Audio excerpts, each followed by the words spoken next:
香港作为我们中国的一部分，重新回到这个爱国者治港，是一个回到我们一国两制的本质，一个本意的一个行为。所以我觉得非常应该去尽快的完善这种的选举制度。越快越好，把这种反对派的这种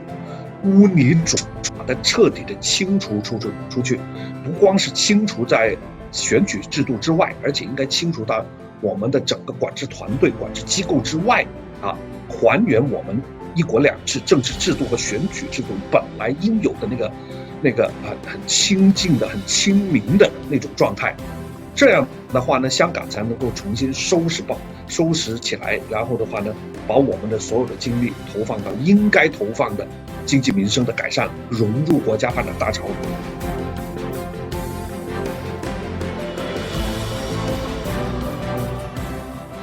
我们培养学生对国家的认同，并不仅仅对于作为一个文化中国上的认同，